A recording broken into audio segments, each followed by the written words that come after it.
Selamat siang Tribuners, Anda sedang menyaksikan live update Tribun News bersama saya Firda Ananda. Siang ini kan kami sajikan informasi terkini dan menarik untuk Anda yang dilaporkan secara langsung oleh reporter kami di lapangan. Dan inilah live update selengkapnya. Kita ke berita pertama, Saudara. Sensasi menyaksikan secara gratis aksi pembalap MotoGP Mandalika 2022 bak kelas VIP dirasakan oleh warga Lombok. Mereka menyaksikan para pembalap mengaspal di sirkuit Mandalika melalui Bukit Seger. Bukit Seger dibuka untuk warga Lombok menghadirkan nuansa nan berbeda dari yang lainnya. Meski tak tersedia tempat duduk, namun penonton dapat menikmati alam sekaligus melihat para pembalap memacu motor kelas 1000 cc-nya di lintasan. Informasi lebih lengkapnya akan disampaikan oleh rekan jurnalis kami dari wartakotalive.com, yakni Rafsan Zani Simanjorang yang akan melaporkannya langsung dari sana. Silakan laporan Anda, Rafsan Zani. Ya, terima kasih rekan Firda. Ya, seperti yang diketahui bersama bahwa Bukit Segar kemarin memang dibuka untuk masyarakat Lombok untuk menonton secara gratis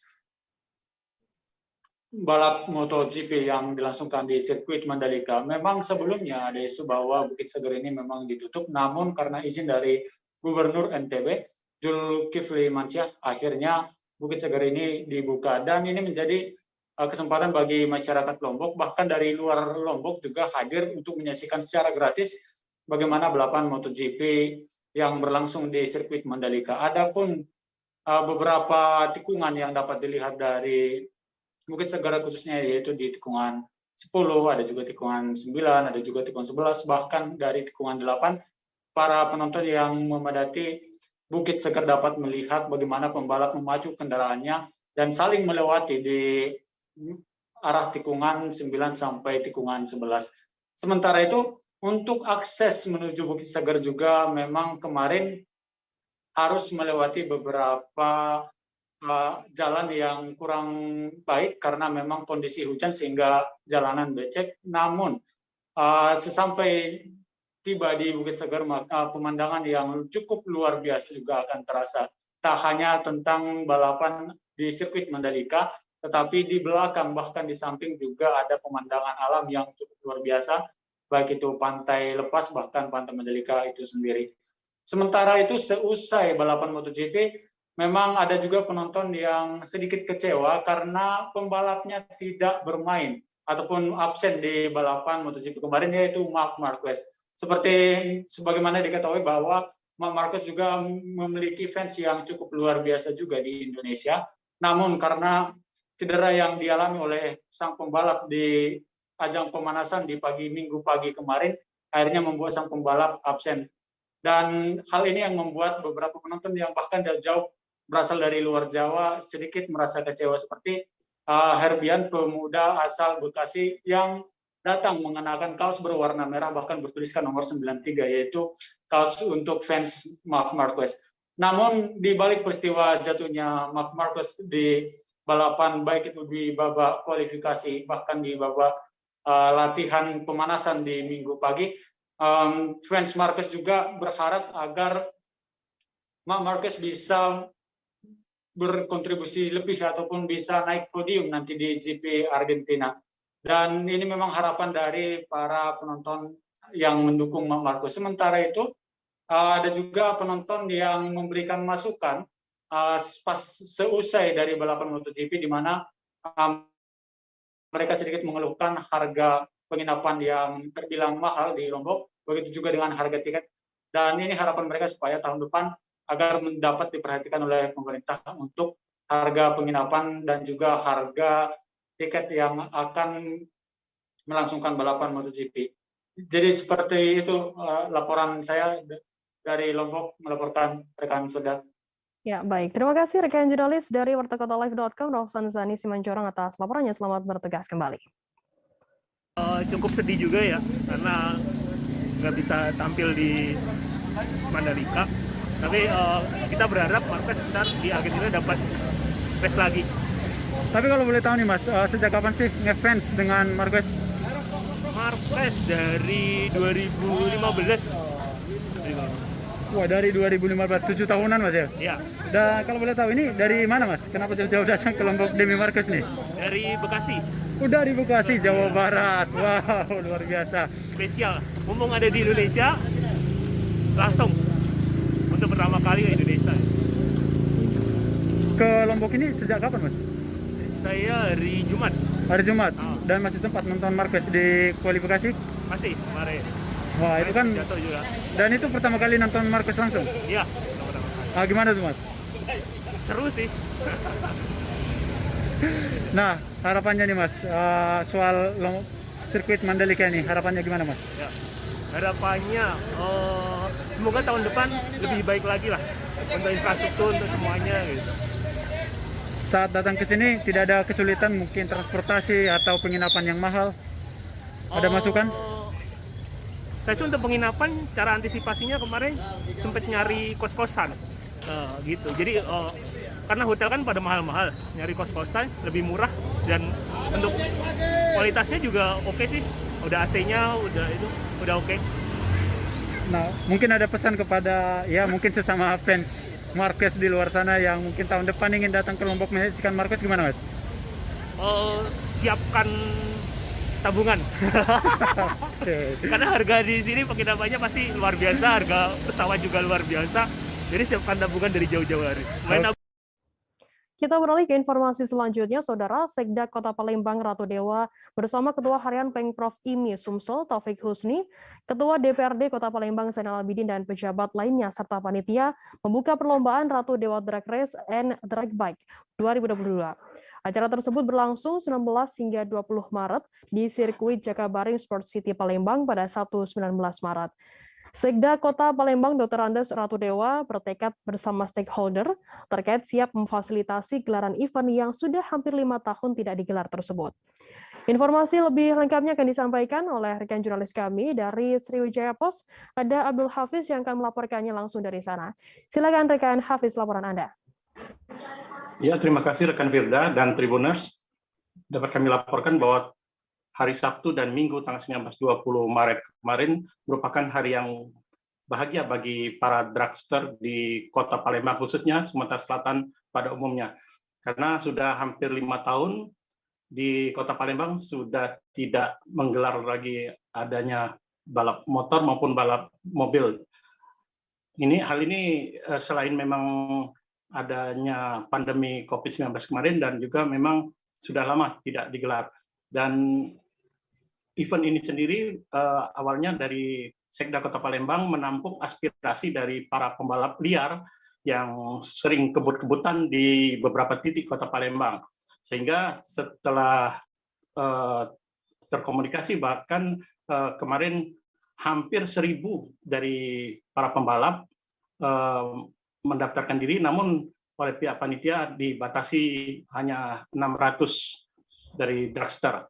Dan ini untuk kelanjutannya, Sekda Kota Palembang akan mengkoordinasikan dengan stakeholder lainnya, baik itu dari pihak lalu lintas, polisi, maupun dari dinas-dinas terkait seperti Dinas Pemuda dan Olahraga, akan merencanakan untuk terus mewadahi dari animo dari para pehobi dari balap-balapan ini. Demikian rekan Firda. Baik, terima kasih rekan jurnalis dari Sriwijaya Post Abdul Hafiz atas laporannya. Selamat bertugas kembali. Dan tadi Tribuners, rekan jurnalis kami juga sudah menghimpun keterangan dari Sekda Kota Palembang Ratu Dewa. Berikut liputannya untuk Anda. Sedikit ada tantangan ya. Tantangan kita melaksanakan dan menjajal trek tadi. Ternyata dunia otomotif adalah dunia yang luar biasa. Maka saya merasakan bagaimana suasana psikologi dan kebatinan para pembalap. Untuk itu kita fasilitasi ini. Artinya ini bukan hanya tanggung jawab dari pihak lalu lintas dalam tetapi tanggung jawab kita bersama. Maka dari itu aspirasi dari para pembalap ini wadahnya. Maka saya harapkan selanjutnya IMI mungkin bisa berkolaborasi dengan pemerintah daerah untuk melaksanakan event-event secara rutin. Pak, bakal diagendakan ke depannya gimana nih Pak? Ya, tadi saya sudah bicara dengan Ketua Harian IMI, insya Allah ke depan akan ada agenda-agenda rutin dan nantinya. Oke, teman-teman. Pak izin Pak, untuk ini kan masih para pemuda ini Pak. Untuk para pemuda Palembang gimana Pak?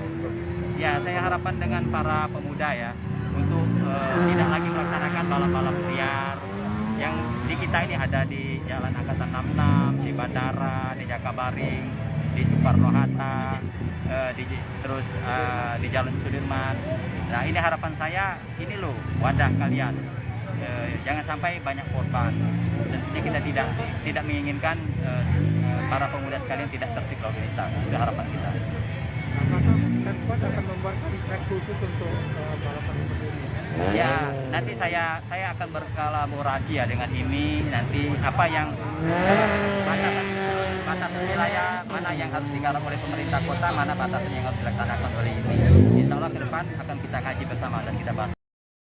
Setelah berjuang melawan COVID-19 selama 2 minggu lebih, Gibran Rakabuming Raka akhirnya melaksanakan tugas kembali sebagai Wali Kota Solo. Putra sulung Presiden Joko Widodo itu terlihat turun ke lapangan pada Minggu 20 Maret. Pertama kalinya muncul setelah isolasi mandiri, Gibran memenuhi acara Gerakan Pemuda Ka'bah atau GPK di Gedung Lestari Rahayu Kartopuran Jayangan, Kecamatan Serengan, Solo. Ternyata Gibran sudah dinyatakan sembuh dan negatif COVID-19 sejak Sabtu 19 Maret. Informasi lebih lengkapnya akan disampaikan oleh rekan jurnalis kami dari Tribun Solo, ada Mardon Widianto yang akan melaporkannya. Silakan rekan Mardon, laporan Anda. Baik, terima kasih rekan Firda. Untuk informasi hal ini, Gibran alhamdulillah sudah dinyatakan sembuh sejak Sabtu kemarin dan negatif dari COVID. Nah, setelah itu pada hari Minggunya kemarin beliau langsung datang ke lokasi sekitar Kartopuran.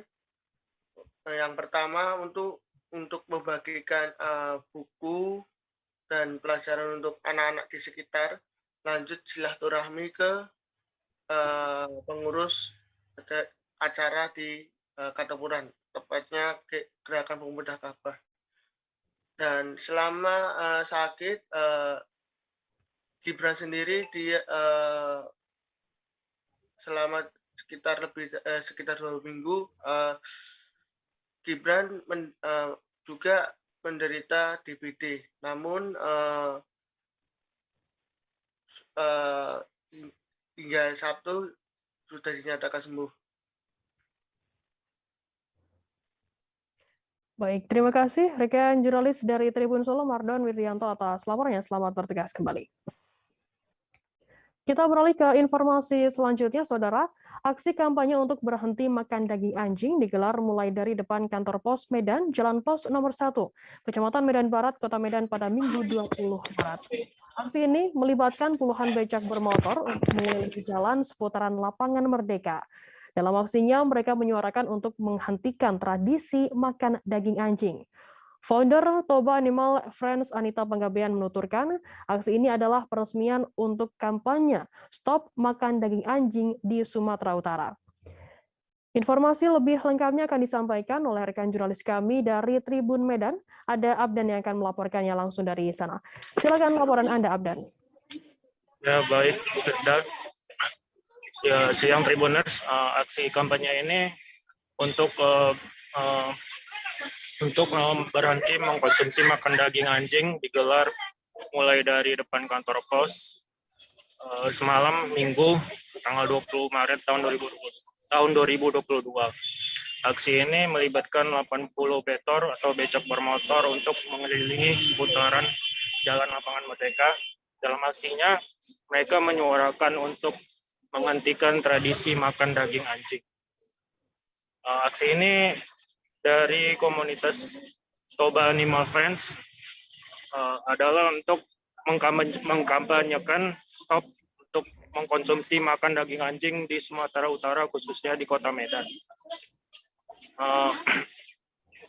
Founder Toba Animal Friends yaitu Anita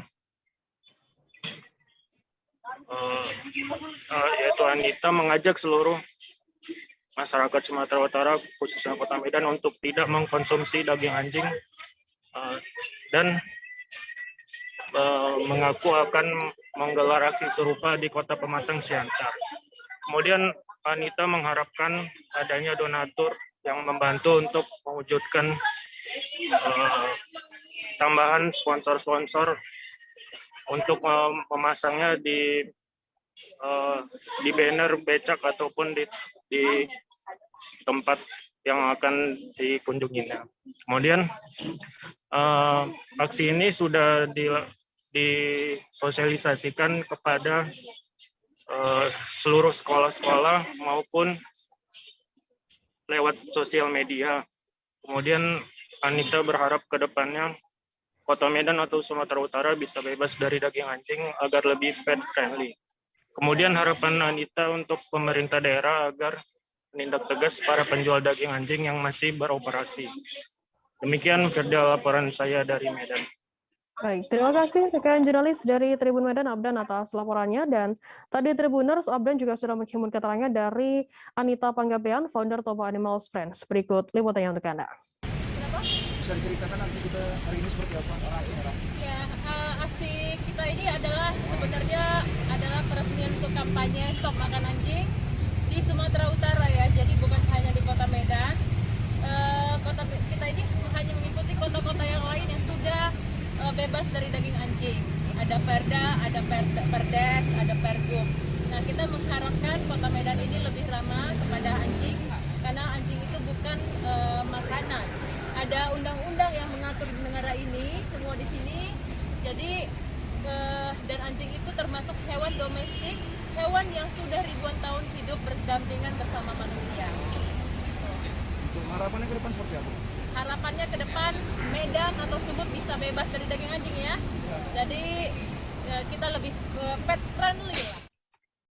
Tribuners, selesai jeda kami akan kembali dengan informasi menarik lainnya. Tetaplah di Live Update. Oke, apa kabar Bang Arif di sini untuk strateginya? Kalau saya sendiri di Gimmick 37 ini yang semalam baru mulai, saya udah hitam. Sebenarnya aku nggak ngerasa itu penangkapan atau penggerebegan atau apapun itu. Karena gitu, posisinya aku kriteria. Jadi kita mengenal disebut dengan stroke yang tidak berdarah dengan stroke yang berdarah. Stroke yang tidak berdarah itu biasanya ditandai dengan adanya penyumbatan. Kalau itu terjadi di sini mungkin pikirnya tidak ke situ kali ya. Tapi kalau di Korea atau di Kamboja itu ada beberapa paper yang saya itu Mas, ya, dulunya tukang koran. Oh gitu ya. Tukang koran. Ya, saya baca itu Pak. Tuh kan pernah baca kan? Ya. Jadi kalau saya jadi Pangdam itu udah bersyukur banget. Si anak ini dijadikan sebagai tersangka begitu. Ya, kalau ini kita bicara yang di luar kasus Situbondo ya. Dengan nama hujan shower, di mana terdapat batas jelas antara daerah hujan dan tidak hujan yang biasanya terjadi pada fase awal mature stage atau tahap berbahaya itu Kang. Jadi mulai artinya terjadinya perlembekan. Nah itu untuk penetrasi akan sulit. Gitu ya. Dok, saya ini menurut saya memang tidak mudah, bukan urusan tanah diambil. Kalau misalnya Amerika Serikat sekarang, Rasulullah mengatakan dalam sebuah hadis bahwa berpuasa di 6 hari Syawal itu. Oke, apa kabar Bang Arif di sini untuk strateginya? Kalau saya sendiri di Gimmick 37 ini yang semalam baru mulai, saya udah hitam. Sebenarnya aku nggak ngerasa itu penangkapan atau penggerebegan atau apapun itu. Karena gitu, posisinya aku kriteria. Jadi kita mengenal disebut dengan stroke yang tidak berdarah dengan stroke yang berdarah. Stroke yang tidak berdarah itu biasanya ditandai dengan adanya penyumbatan. Kalau itu terjadi di sini mungkin pikirnya tidak ke situ kali ya. Tapi kalau di Korea atau di Kamboja itu ada beberapa paper yang saya itu Mas, ya, dulunya tukang koran. Oh gitu ya. Tukang koran. Ya, saya baca itu Pak. Tuh kan pernah baca kan? Ya. Jadi kalau saya jadi Pangdam itu udah bersyukur banget. Si anak ini dijadikan sebagai tersangka begitu.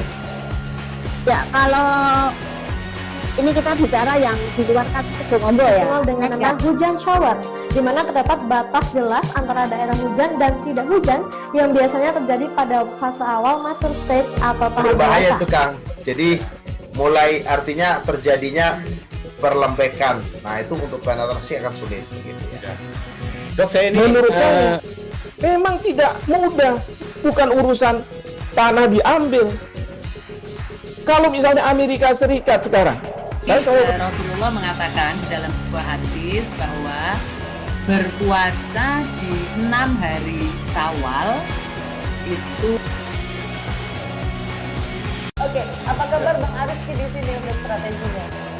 Kalau saya sendiri di Jumit 37 ini yang semalam baru mulai, Apa yang saya dirasakan udah Kak sebenarnya aku nggak ngerasain penangkapan atau penggerebegan atau apapun itu, karena gini loh, posisinya aku kriteria. Jadi kita mengenal disebut dengan stroke yang tidak berdarah dengan stroke yang berdarah. Stroke yang tidak berdarah itu biasanya ditandai dengan adanya penyumbatan. Kalau itu terjadi di sini mungkin pikirnya tidak ke situ kali ya, tapi kalau di Korea atau di Kamboja itu ada beberapa paper yang Saya itu Mas, dulunya tukang koran. Oh gitu ya. Tukang koran. Ya, saya baca itu Pak. Tuh kan pernah baca kan? Jadi kalau saya jadi pangdam itu udah bersyukur banget. Si anak ini dijadikan sebagai tersangka begitu.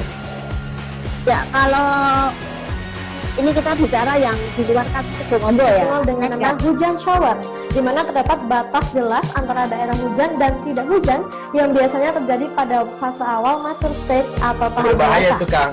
Jadi mulai artinya terjadinya perlembekan. Nah itu untuk penetrasi akan sulit. Gitu ya. Dok, saya ini menurut saya memang tidak mudah, bukan urusan tanah diambil. Kalau misalnya Amerika Serikat sekarang, Rasulullah mengatakan dalam sebuah hadis bahwa berpuasa di 6 hari Syawal itu. Oke, apa kabar Bang Arif di sini untuk strateginya? Kalau saya sendiri di Jumit 37 ini yang semalam baru mulai, Apa yang saya dirasakan udah Kak sebenarnya aku nggak ngerasain penangkapan atau penggerebegan atau apapun itu, karena gini loh, posisinya aku kriteria. Jadi kita mengenal disebut dengan stroke yang tidak berdarah dengan stroke yang berdarah.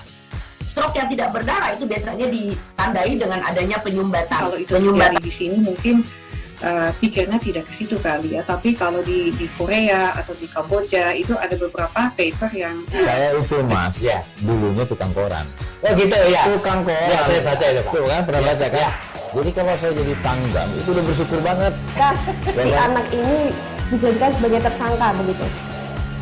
Ya, kalau ini kita bicara yang di luar kasus Bongombo ya. Dikenal dengan nama hujan shower, di mana terdapat batas jelas antara daerah hujan dan tidak hujan yang biasanya terjadi pada fase awal mature stage atau tahap Berbahaya dewasa. itu Kang. Jadi mulai artinya terjadinya perlembekan. Nah itu untuk penetrasi akan sulit. Gitu ya. Dok, saya ini menurut saya memang tidak mudah, bukan urusan tanah diambil. Kalau misalnya Amerika Serikat sekarang, Rasulullah mengatakan dalam sebuah hadis bahwa berpuasa di 6 hari Syawal itu. Oke, apa kabar Bang Arif di sini untuk strateginya? Kalau saya sendiri di Jumit 37 ini yang semalam baru mulai, Apa yang saya dirasakan udah Kak sebenarnya aku nggak ngerasain penangkapan atau penggerebegan atau apapun itu, karena gini loh, posisinya aku kriteria. Jadi kita mengenal disebut dengan stroke yang tidak berdarah dengan stroke yang berdarah. Stroke yang tidak berdarah itu biasanya ditandai dengan adanya penyumbatan. kalau itu terjadi di sini mungkin pikirnya tidak ke situ kali ya, tapi kalau di Korea atau di Kamboja itu ada beberapa paper yang Saya itu Mas, dulunya tukang koran. Oh gitu ya. Tukang koran. Ya, saya baca itu Pak. Tuh kan pernah baca kan? Jadi kalau saya jadi pangdam itu udah bersyukur banget. Si anak ini dijadikan sebagai tersangka begitu. Ya, kalau ini kita bicara yang di luar kasus Bongombo ya. Dikenal dengan nama hujan shower, di mana terdapat batas jelas antara daerah hujan dan tidak hujan yang biasanya terjadi pada fase awal mature stage atau tahap Berbahaya dewasa. itu Kang. Jadi mulai artinya terjadinya perlembekan. Nah itu untuk penetrasi akan sulit. Gitu ya. Dok, saya ini menurut saya memang tidak mudah, bukan urusan tanah diambil. Kalau misalnya Amerika Serikat sekarang, Rasulullah mengatakan dalam sebuah hadis bahwa berpuasa di 6 hari Syawal itu. Oke, apa kabar Bang Arif di sini untuk strateginya? Kalau saya sendiri di Jumik 37 ini yang semalam baru mulai, Apa yang saya dirasakan udah Kak Fernita? Sebenarnya aku nggak ngerasa itu penangkapan atau penggerebegan atau apapun itu. Karena gini loh, posisinya aku Kriteria. Jadi kita mengenal disebut dengan stroke yang tidak berdarah dengan stroke yang berdarah. Stroke yang tidak berdarah itu biasanya ditandai dengan adanya penyumbatan. Kalau itu terjadi di sini mungkin pikirnya tidak ke situ kali ya. Tapi kalau di Korea atau di Kamboja itu ada beberapa paper yang Saya itu Mas, dulunya tukang koran. Oh gitu ya. Tukang koran. Ya, saya baca itu Pak. Tuh kan pernah baca kan? Ya. Jadi kalau saya jadi Pangdam itu udah bersyukur banget. Si anak ini dijadikan sebagai tersangka begitu. Ya, kalau Terima kasih Anda masih bersama kami di live update. Kita beralih ke informasi selanjutnya, Saudara. Sosok mayat ditemukan mengapung di aliran Sungai Kereng Tripa, Kecamatan Tripa Makmur, Kabupaten Nagan Raya, Aceh pada Minggu 20 Maret siang. Mayat laki-laki sebelumnya sempat tak diketahui identitasnya, namun belakangan terungkap setelah dilakukan penyelidikan dan olah TKP oleh Polres Nagan Raya. Mayat tersebut diketahui bernama Dahlian Ali, 63 tahun, warga Desa Ujung Padang, Kecamatan Mangeng, Kabupaten Aceh Barat Daya, yang merupakan kabupaten tetangga Nagan Raya. Informasi lebih lengkapnya akan disampaikan oleh rekan jurnalis kami dari Selami News Indonesia, ada Rizwan yang akan melaporkannya. Silakan rekan Rizwan, laporan Anda. Baik, Firda. Ya, silakan rekan Rizwan, laporan Anda.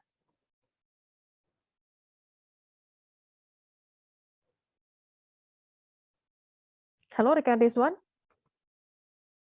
Suara baik, Firda, dapat kami laporkan. Baik, Firda, dapat kami laporkan sosok mayat ditemukan mengapung di aliran Sungai Kereng Tripa, Kecamatan Tripa Makmur, Kabupaten Nagan Raya, Aceh, Minggu siang.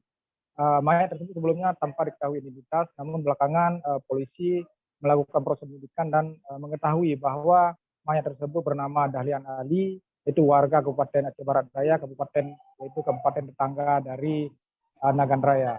Hingga Senin pagi ini, polisi masih melakukan proses penyidikan terhadap penemuan mayat yang hingga kini belum diketahui apakah ada unsur pidana, yaitu korban pembunuhan ataupun korban tenggelam yang sudah beberapa hari hilang.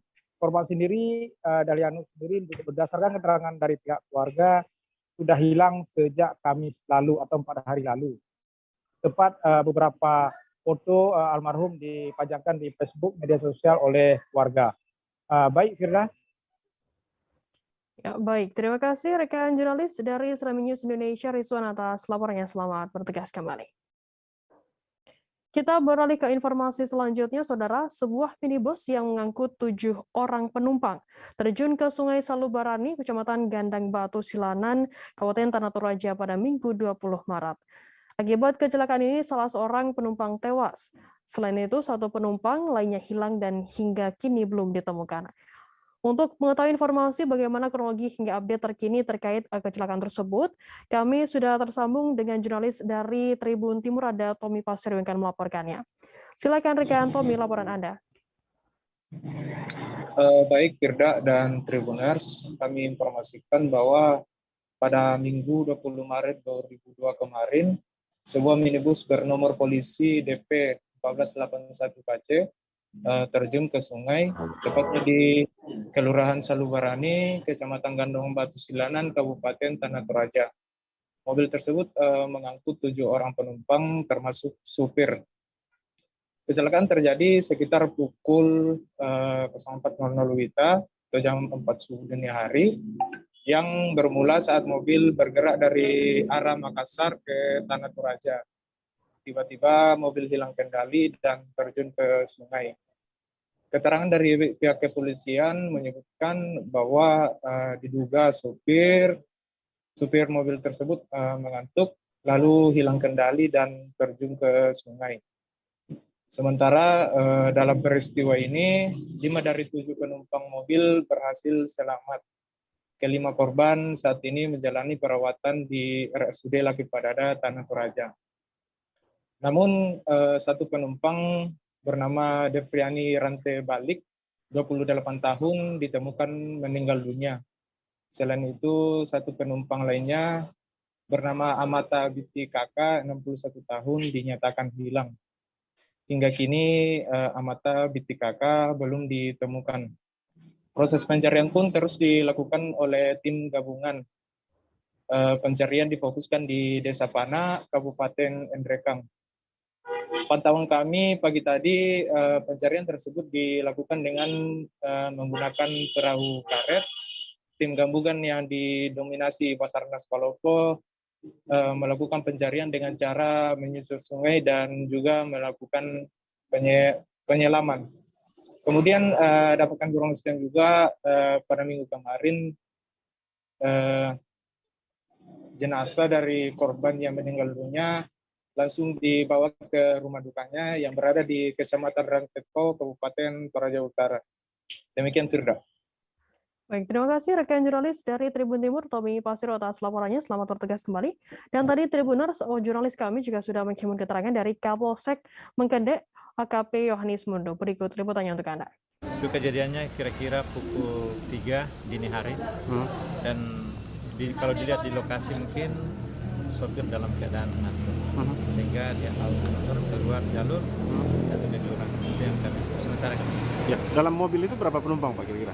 Menurut informasi ada 7. 7? Yang sekarang sudah ada 5 yang selamat, kemudian 1 yang sudah diambil jenazahnya, sekarang masih 1 yang sementara dicari oleh teman-teman di sana dengan warga. Kita beralih ke informasi selanjutnya, Saudara.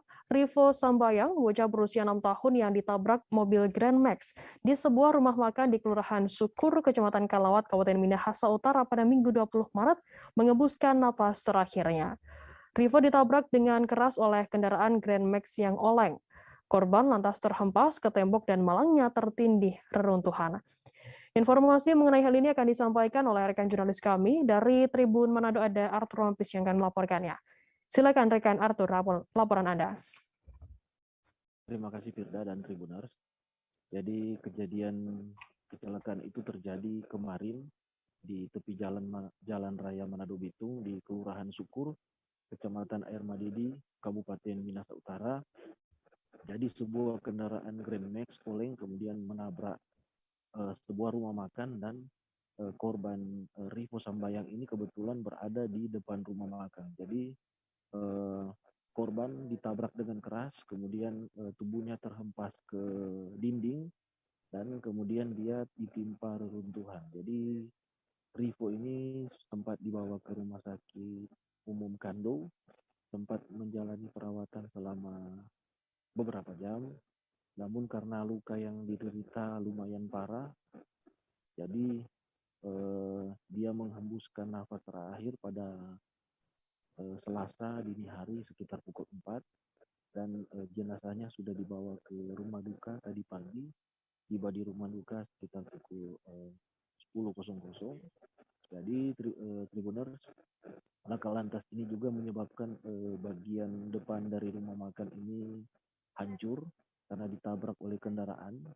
Dan ini ada dugaan bahwa pengemudi yang membawa kendaraan tersebut dalam keadaan sudah menegak minuman keras, namun ini memang masih butuh dari polisi, pendalaman dari polisi. Demikian, Firda. Baik, terima kasih rekan jurnalis dari Tribun Manado, Arthur Rompis atas laporannya. Selamat bertugas kembali. Saudara, Jembatan Pulau Pingaran di Desa Pingaran Ilir, Kecamatan Astambul, Kabupaten Banjar, Provinsi Kalimantan Selatan sudah terbangun. Kendati tidak dapat dilintasi kendaraan bermotor roda 2, warga bersyukur jembatan sudah dapat dilintasi dengan berjalan kaki.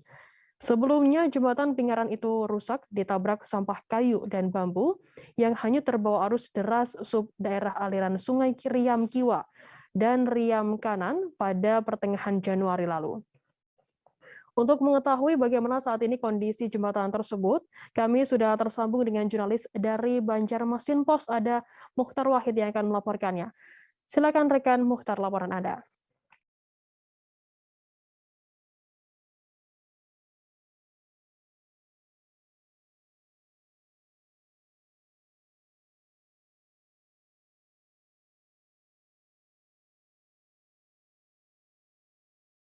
Tribuners, kami mengalami sedikit kendala sinyal dengan jurnalis kami dari Banjarmasin Post, Mukhtar Wahid. Kita akan jeda sejenak, Tribuners, tetaplah di live update. Oke, apa kabar Bang Arifki di sini untuk strateginya? Kalau saya sendiri di Jumip 37 ini yang semalam baru mulai, saya udah sebenarnya aku nggak ngerasa itu penangkapan atau penggerebegan atau apapun itu. Karena gini loh, posisinya aku kriteria. Jadi kita mengenal disebut dengan stroke yang tidak berdarah dengan stroke yang berdarah. Stroke yang tidak berdarah itu biasanya ditandai dengan adanya penyumbatan. Kalau itu terjadi di sini mungkin pikirnya tidak ke situ kali ya. Tapi kalau di Korea atau di Kamboja itu ada beberapa paper yang saya itu Mas, ya, dulunya tukang koran. Oh gitu ya. Tukang koran. Ya, saya baca itu Pak. Tuh kan pernah baca kan? Ya. Jadi kalau saya jadi Pangdam itu udah bersyukur banget. Si anak ini dijadikan sebagai tersangka begitu. Ya, kalau ini kita bicara yang di luar kasus Bongombo ya. Dengan nama hujan shower, di mana terdapat batas jelas antara daerah hujan dan tidak hujan yang biasanya terjadi pada fase awal mature stage atau tahap berbahaya itu Kang.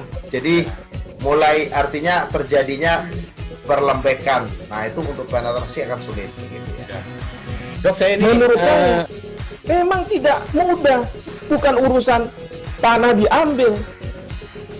Kalau misalnya Amerika Serikat sekarang, Rasulullah mengatakan dalam sebuah hadis bahwa berpuasa di 6 hari Syawal itu. Oke, apa kabar Bang Arifki di sini untuk strateginya? Kalau saya sendiri di Jumip 37 ini yang semalam baru mulai, saya udah sebenarnya aku nggak ngerasa itu penangkapan atau penggerebegan atau apapun itu. Karena gini loh, posisinya aku kriteria. Jadi kita mengenal disebut dengan stroke yang tidak berdarah dengan stroke yang berdarah. Stroke yang tidak berdarah itu biasanya ditandai dengan adanya penyumbatan. Kalau itu terjadi di sini mungkin pikirnya tidak ke situ kali ya. Tapi kalau di Korea atau di Kamboja itu ada beberapa paper yang saya itu Mas, ya, dulunya tukang koran. Oh gitu ya. Tukang koran. Ya, saya baca itu Pak. Tuh kan pernah baca kan? Ya. Jadi kalau saya jadi Pangdam itu udah bersyukur banget. Si anak ini dijadikan sebagai tersangka begitu. Ya, kalau ini kita bicara yang di luar kasus Bongombo ya. Dengan nama hujan shower, di mana terdapat batas jelas antara daerah hujan dan tidak hujan yang biasanya terjadi pada fase awal mature stage atau tahap berbahaya itu Kang. Jadi mulai artinya terjadinya perlembekan. Nah itu untuk penetrasi akan sulit. Gitu ya. Dok, saya ini menurut saya memang tidak mudah, bukan urusan tanah diambil.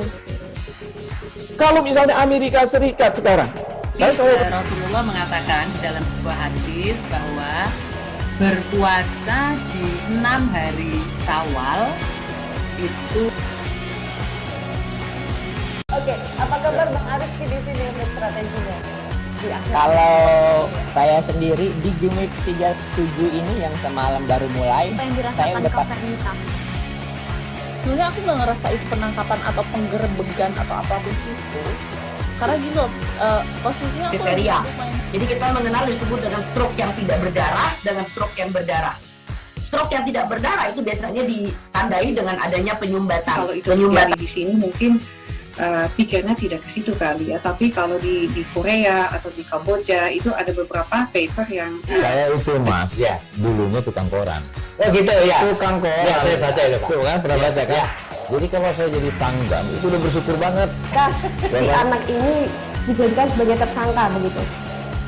Ya, kalau ini kita bicara yang di luar kasus Bongombo ya. Dengan nama hujan shower, di mana terdapat batas jelas antara daerah hujan dan tidak hujan yang biasanya terjadi pada fase awal mature stage atau tahap berbahaya itu Kang. Jadi mulai artinya terjadinya perlembekan. Nah itu untuk penetrasi akan sulit. Gitu ya.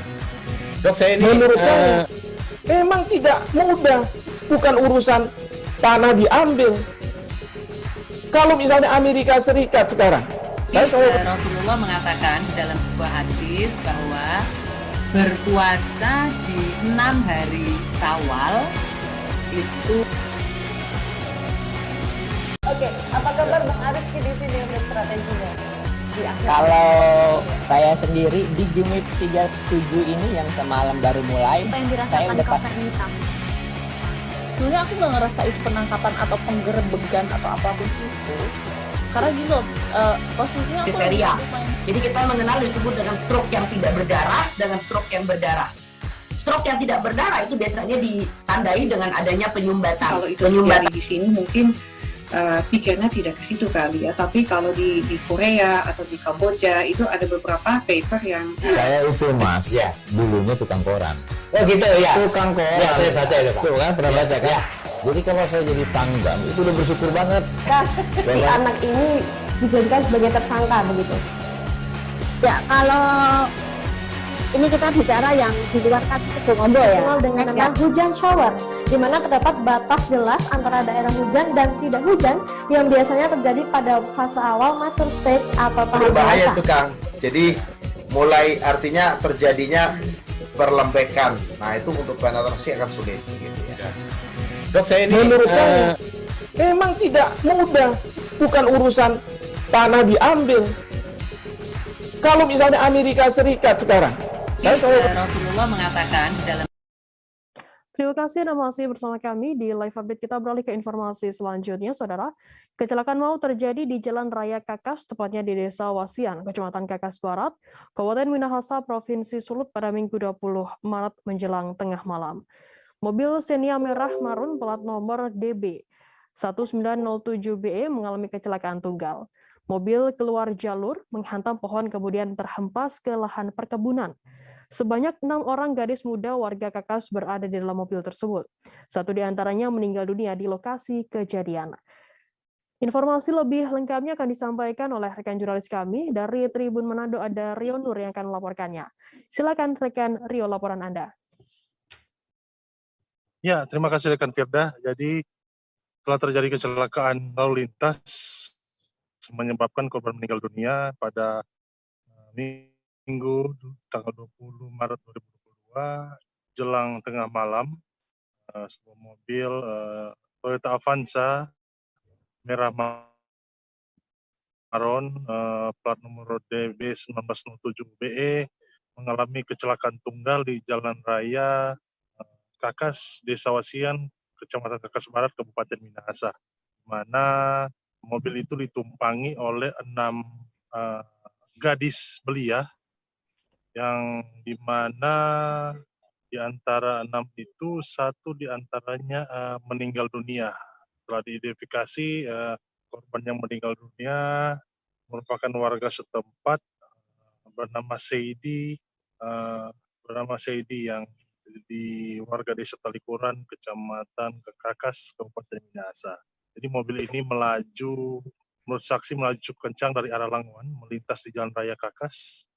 Kemudian tepatnya di ujung Desa Wasian, mengalami hilang kendali, kemudian menabrak pohon, terhempas sampai ke perkebunan di pinggir jalan.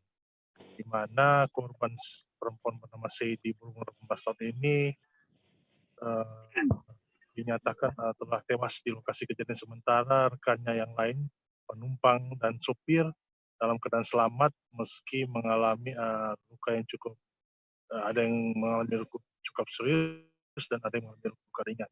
Para korban kemudian dilarikan ke Rumah Sakit RS Budi Setia Languan yang lokasinya hanya sekitar 2 km dari lokasi dari tempat kejadian perkara. Sementara jenazah dari korban meninggal dunia dievakuasi oleh aparat kepolisian, dibantu dengan keluarga korban yang secepatnya tiba di lokasi setelah menerima kabar naas ini.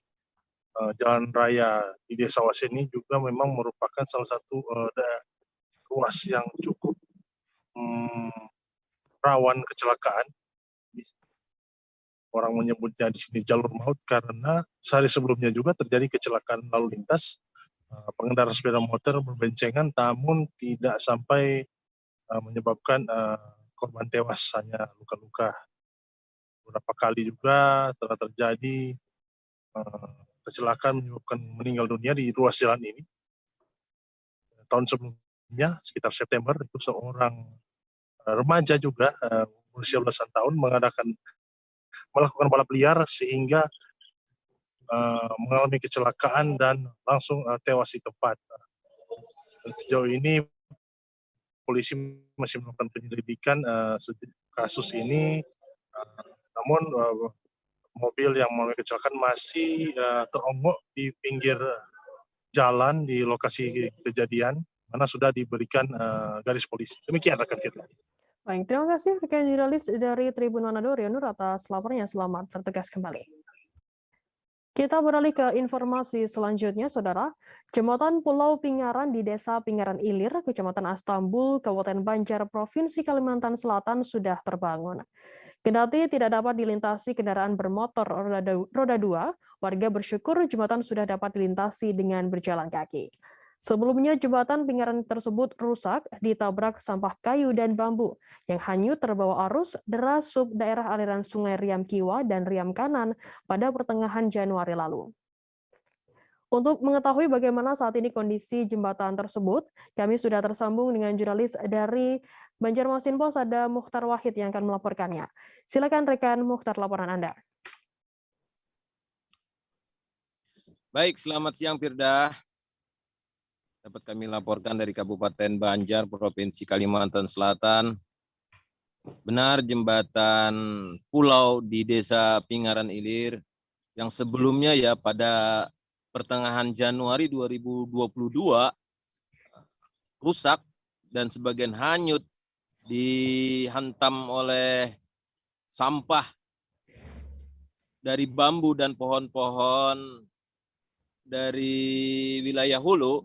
Saat ini sudah bisa dilintasi warga, kendati untuk roda 2 belum diperkenankan. Kemudian Firda dapat kami laporkan juga masyarakat berterima kasih sekali dengan pemerintah setempat ya, dalam ini pemerintah Kabupaten Banjar yang tanggap dengan situasi, karena akses itu diperlukan oleh warga ya untuk evakuasi kalau ada orang yang sakit, ibu hamil, kemudian orang yang meninggal dunia untuk menuju ke wilayah daratan. Karena jembatan pulau ini hanya 2 RT ya yang terisolir apabila jembatan itu tidak terbangun. Alhamdulillah saat ini jembatan sudah tinggal sedikit lagi di paling ujung ya, di RT 67 itu yang masih sedikit perlu perbaikan. Selebihnya bisa dilintasi oleh pejalan kaki. Kalau sudah baik bisa dilintasi mungkin oleh roda 2. Saat ini belum. Demikian Firda, laporan Mukhtar Wahid dari Kabupaten Banjar, Provinsi Kalimantan Selatan. Firda. Baik, terima kasih rekan jurnalis dari Banjarmasin Pos, Mukhtar, atas laporannya. Selamat bertugas kembali. Kita beralih ke informasi selanjutnya, Saudara. Minyak goreng kemasan masih menjadi buruan masyarakat meski harganya yang terbilang cukup tinggi. Namun emak-emak masih sangat antusias untuk mendapatkannya. Sebelumnya pembelian minyak goreng sudah tidak lagi dibatasi. Masyarakat pun bisa langsung membeli minyak perdus yang berisi 24 pieces minyak 1 liter jenis Fortune di toko Neneng, Grosir Bukit Merapin. Rupanya hingga sore minyak yang tadinya datang 400 dus sudah habis. Pembelian kemudian terpaksa dibatasi oleh pihak toko Neneng dan kembali mengeluarkan minyak jenis Sania kemasan 2 liter dengan harga Rp50.000 sebanyak 100 dus. Informasi mengenai hal ini akan disampaikan oleh rekan jurnalis kami dari Bangkapos, ada Andini Dwi Hasanah yang akan melaporkannya dari sana langsung. Silakan rekan Andini, laporan Anda. Oke, baik, terima kasih Firda. Selamat siang Tribuners. Jadi di Bangka Belitung, Kota Pangkal Pinang itu setelah hampir 1 minggu kemarin kesulitan minyak goreng melanda Kota Pangkal Pinang, di mana antrian di sejumlah retail, baik retail modern, retail lokal, hingga supermarket itu selalu ada antrian. Ibu-ibu atau bapak-bapak bahkan anak-anak ikut terlibat dalam antrian untuk mendapatkan minyak goreng itu. Nah, setelah dari pemerintah mencabut head minyak goreng ini, langsung minyak goreng di beberapa retail termasuk toko Neneng ini masuk beberapa dus gitu. Kayak kemarin di toko Neneng ini itu ada masuk minyak goreng jenis Fortune sebanyak 400 dus. Cuman meskipun harganya yang sudah tinggi, minyak goreng ini masih menjadi buruan emak-emak ya untuk mendapatkan minyak goreng ini. Jadi setelah 400 dus minyak goreng Fortune didatangkan itu langsung diburu oleh emak-emak. Cuman antriannya tidak terlalu panjang seperti antrian minggu lalu, tapi tetap ada antrian seperti visual yang ada. Cuman sampai dengan pukul 14 siang itu minyak goreng 400 dus jenis Fortune itu langsung habis. Terus pihak toko kembali menambahkan minyak goreng jenis Sania itu kemasan 2 liter seharga 50.000, meskipun harganya ini sudah cukup sangat tinggi sekali, tapi antusias masyarakat untuk tetap mendapatkan minyak goreng ini sangat luar biasa. Tidak sampai 2 jam, minyak goreng kemasan 2 liter, 100 dus di toko Neneng itu langsung habis diburu masyarakat.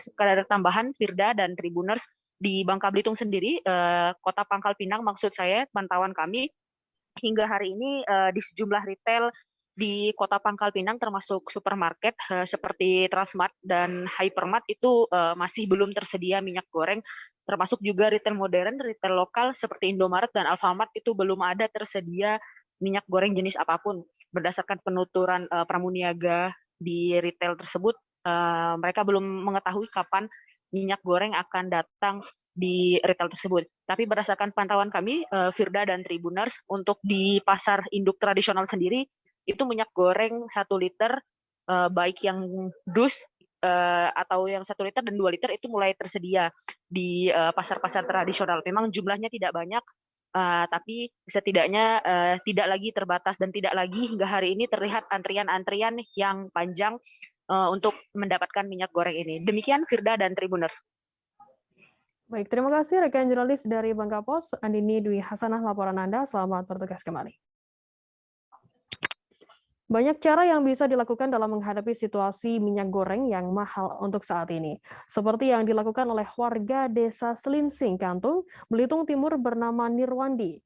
Berawal dari kesulitan mendapatkan minyak goreng, Nirwandi kemudian memutar otak bagaimana supaya bisa tetap memasak menggunakan minyak goreng. Saat kesulitan itu, ia teringat dengan minyak kelapa yang memang telah ada sejak zaman dahulu, yakni minyak keletik. Nah, untuk informasi lebih lengkapnya akan disampaikan oleh rekan jurnalis kami dari Pos Belitung, ada Brian Bimantoro yang akan melaporkannya. Silakan rekan Brian, laporan Anda. Selamat siang sahabat Pos Belitung, Tribuners dimanapun Anda berada dan rekan di studio. Bisa saya laporkan bahwa banyak cara yang bisa dilakukan untuk menghadapi situasi minyak goreng yang mahal saat ini di Indonesia.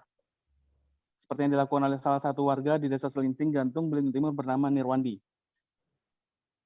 Berawal dari kesulitan mendapat minyak goreng, Nirwandi memutar otaknya bagaimana supaya bisa tetap memasak menggunakan minyak goreng. Saat kesulitan itu dia teringat dengan minyak kelapa yang memang telah ada sejak zaman dahulu khas Belitung, yaitu minyak keletik. Ditemui di rumahnya beberapa waktu lalu, Nirwandi mengatakan minyak ini banyak manfaatnya karena diolah secara alami dan tanpa bahan pengawet. Selain untuk menggoreng makanan, beberapa manfaatnya antara lain bisa untuk mengatasi urowam pada bayi, melancarkan persalinan, bahkan bisa juga dijadikan sebagai skincare rutin kamu, Firda. Hanya saja dia menjelaskan untuk memproduksi minyak ini membutuhkan waktu yang sangat panjang untuk menjaga kualitasnya. Di produksinya terakhir, dia bersama pegawainya memakan waktu 4 jam untuk memaksa pati kelapa sampai menjadi minyak. Jadi beberapa butir kelapa dibuat santan dan kemudian patinya dimasak dan sampai beberapa jam hingga mengeluarkan minyak. Belum sampai di situ saja, setelah dimasak hasil itu harus ditunggu sampai semalaman supaya ampas minyaknya mengendap menjadi seperti bening. Nirwandi mengatakan untuk menghasilkan 20 liter minyak keletik membutuhkan kelapa butir sebanyak 200 butir, Firda. Minyak ini bisa jadi salah satu solusi alternatif untuk memasak di tengah minyak goreng sulit saat ini karena sangat bagus kualitasnya. Baunya wangi dan meminimalisir risiko kolesterol hingga penyakit jantung. Selama sekitar 1 bulan, Edi memproduksi sudah puluhan liter minyak keletiknya yang terjual. Dia menjual minyak keletiknya seharga 50.000 per liter. Per 500 ml maksud saya. Tidak sampai di situ, Bupati Belitung Timur pun sampai menghampiri tempat produksi dari minyak keletik ini. Bupati Belitung Timur Burhanuddin mengapresiasi produk minyak keletik ini sebagai salah satu UMKM yang bisa berkembang dan berpotensi di tengah pandemi dan juga di tengah situasi nasional saat ini. Menurutnya saat ini sudah waktunya untuk beralih dari minyak goreng kemasan kepada minyak goreng kelapa murni yang minyak kelapa kelitik ini yang sangat menyehatkan. Dia berpesan setiap UMKM harus didukung, termasuk produk kreatif yang bangkit lagi dari zaman dahulu seperti minyak kelitik ini. Kalau pakai minyak ini menggoreng singkong sangat enak, kata Pak Bupati beberapa waktu lalu saat mengunjungi tempat produksi ini. Bagi yang tertarik atau teman-teman Tribuners, sahabat Pos Belitung, bagi yang tertarik yang untuk membeli minyak ini bisa menghubungi di nomor 0819 4922 2869. Dari Manggar, Belitung Timur, Brian Bimantoro melaporkan. Baik, terima kasih rekan jurnalis dari Pos Belitung, Brian Bimantoro atas laporannya mengenai minyak goreng dari kelapa yang dibuat oleh warga di sana. Selamat bertugas kembali. Kita beralih ke informasi selanjutnya, Saudara. Beberapa pekan lagi umat muslim akan menyambut bulan suci Ramadan. Mengantisipasi potensi terkendalanya stabilitas komoditas di pasaran, Disperindakop Malinau secara rutin memeriksa persediaan di sejumlah pusat perbelanjaan. Umumnya, petugas akan mendata stok dan harga bahan pokok di pasaran. Data tersebut nantinya akan dijadikan acuan untuk memperkirakan potensi kelangkaan dan lonjakan harga. Informasi lebih lengkapnya akan disampaikan oleh rekan jurnalis kami dari Tribun Kaltara. Ada Supri yang akan melaporkannya dari sana. Silakan rekan Supri, laporan Anda. Halo ya, selamat siang rekan Firda dan Tribuners di rumah. Untuk saat ini di Kabupaten Malinau sendiri, pasca pencabutan harga eceran tertinggi, tampak stok untuk minyak goreng sawit di Kabupaten Malinau tampak seperti biasanya. Pantauan kami di lapangan sekitar 4 wilayah kecamatan di wilayah Kabupaten Malinau, ada beberapa toko yang memang sampai saat ini etalase untuk minyak gorengnya masih kosong dikarenakan stok yang ada masih menunggu dari Dinas Perdagangan Provinsi Kalimantan Utara.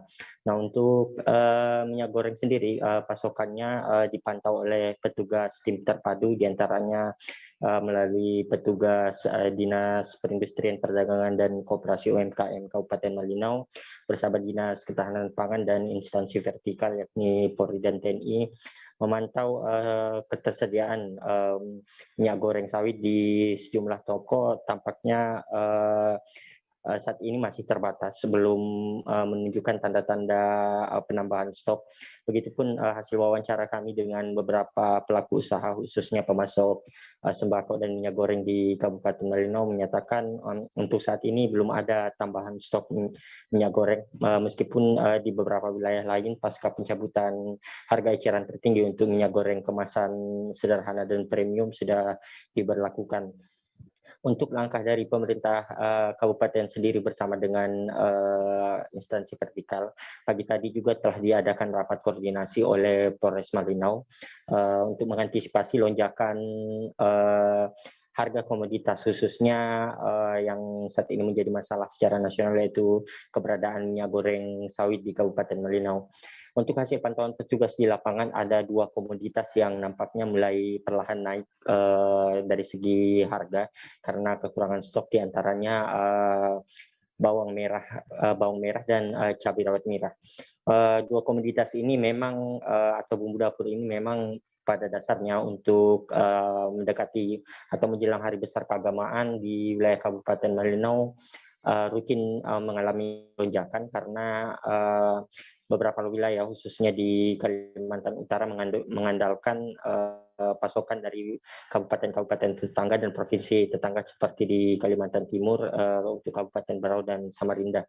Untuk pasokan yang ada saat ini menurut keterangan dari Dinas Perdagangan, Kepala Bidang Perdagangan Kabupaten Malinau, bahwa masih menunggu stok yang ada yang rencananya akan dipasok ke 2 kabupaten kota di Kalimantan Utara, yakni di Kota Tarakan dan ibu kota Provinsi Kalimantan Utara Tanjung Selor. Namun untuk saat ini masih jumlahnya walaupun dinyatakan masih tersedia, namun cukup sangat terbatas. Untuk pengelola pemasok dan pemasok minyak goreng di Kabupaten Malinau masih menerapkan pembelian batas maksimal, yakni ada di beberapa toko yang menjatah 1 hingga 2 liter minyak goreng untuk setiap pembelian tiap harinya. Untuk langkah lainnya dari instansi terkait, yakni petugas Satpol PP kemudian bersama dengan instansi vertikal akan memantau terus persediaan minyak goreng khususnya di wilayah-wilayah seperti pasar tradisional dan pasar induk Malinau Kota yang saat ini bertahan dengan pasokan minyak goreng asal negara tetangga atau Malaysia. Rata-rata kebutuhan minyak goreng saat ini untuk merek lokal sangat-sangat terbatas dan hanya ditopang oleh minyak goreng stok dari negara tetangga atau Malaysia yang diperoleh langsung menurut keterangan pedagang dari Kabupaten Nunukan yang juga berbatasan dengan negara Malaysia. Dan di wilayah-wilayah khususnya di wilayah untuk di 4 kecamatan di luar daripada kabupaten ibu kota Kabupaten Malinau, ketersediaan juga tampak cukup mengkhawatirkan. Namun untuk saat ini berdasarkan keterangan dari Dinas Perdagangan Perindak Kabupaten Malinau bahwa akan dalam waktu dekat pihaknya akan menantikan suplai dan stok minyak goreng untuk mengantisipasi lonjakan harga dan stok bahan pokok tersebut di menjelang Lebaran atau bulan puasa bulan suci Ramadan di Kabupaten Malinau.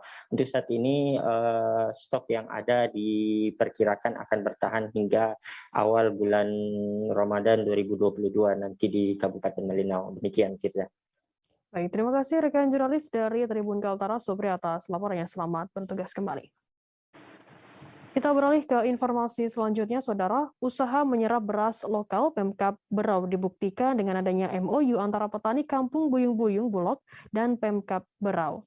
Bupati Sri Juniarsi sendirilah yang meresmikan adanya teknis untuk penyerapan beras lokal tersebut. Saat ini beras lokal itu masih berasal dari Kampung Buyung-Buyung dan Kampung Semurut. Dalam kerjasama itu, Sri Juniarsih mewajibkan ASN untuk membeli minimal 10 kg beras lokal yang langsung dipotong dengan gaji mereka. Kurang lebih ada lebih dari 5.000 ASN beserta dengan PTT yang diwajibkan untuk membeli. Informasi lebih lengkapnya akan disampaikan oleh rekan jurnalis kami dari Tribun Kaltim.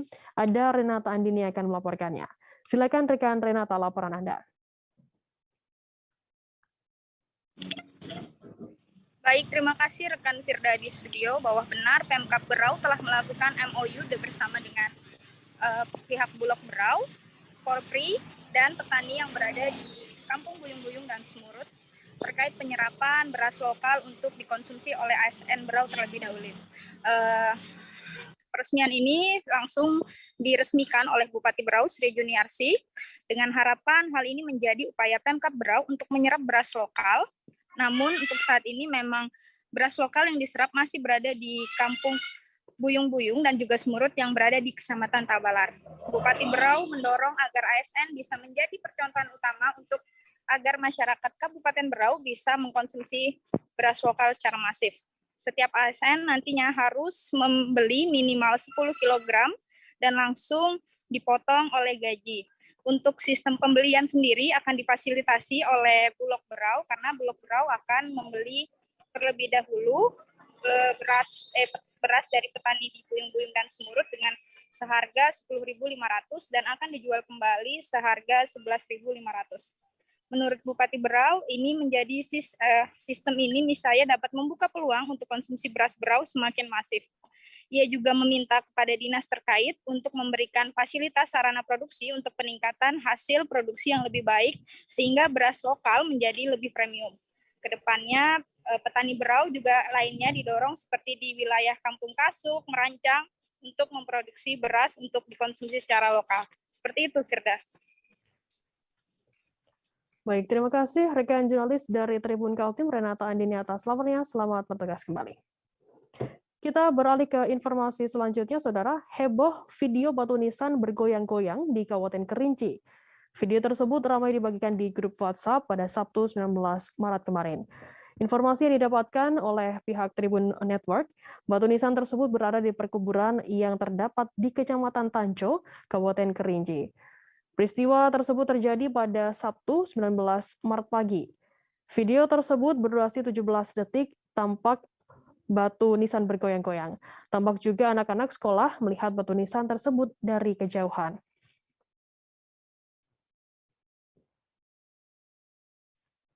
Informasi lebih lengkapnya akan disampaikan oleh rekan jurnalis kami. Dari Tribun Jambi ada Heru Pitra yang akan melaporkannya. Silakan rekan Heru, laporan Anda. Terima kasih, Firda. Selamat siang, Tribuner. Tribuner di Kabupaten Kerinci pada Sabtu kemarin dihebohkan dengan adanya video batu nisan bergoyang dengan sendirinya. Video tersebut viral di media sosial dan juga workshop di Kabupaten Kerinci dan banyak dibagikan ke masyarakat Kerinci.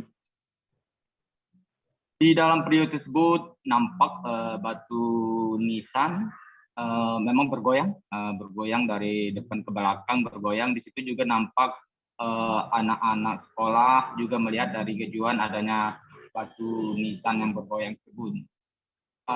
Batu nisan itu direkam oleh warga setempat dan juga nampak ibu-ibu mendatangi batu nisan yang bergoyang tersebut. Nah, saat Tribun mendatangi lokasi pada minggu kemarin untuk memastikan apakah benar batu nisan tersebut bergoyang dengan sendirinya atau ada terjadi hal-hal aneh di batu nisan tersebut. Pada minggu kemarin Tribun Jambi mendatangi lokasi dan di lokasi Tribun melihat memang dapat ada beberapa batu nisan yang terdapat di perkuburan tersebut. Namun menurut tokoh masyarakat tersebut bahwa batu nisan tersebut bergoyang bukan karena adanya hal-hal aneh atau hal gaib terhadap batu nisan tersebut. Namun diperkirakan memang sengaja digoyangkan oleh seseorang kemudian direkam. Bukan karena adanya kejadian aneh, memang menurut tokoh masyarakat setempat memang sengaja digoyangkan. Memang waktu Tribun datang ke lokasi, mencoba melihat batu nisan tersebut, memang ternyata batu nisan tersebut bisa bergoyang. Kalau kita senggol ataupun tertiup angin, batu nisan tersebut bakalan bergoyang.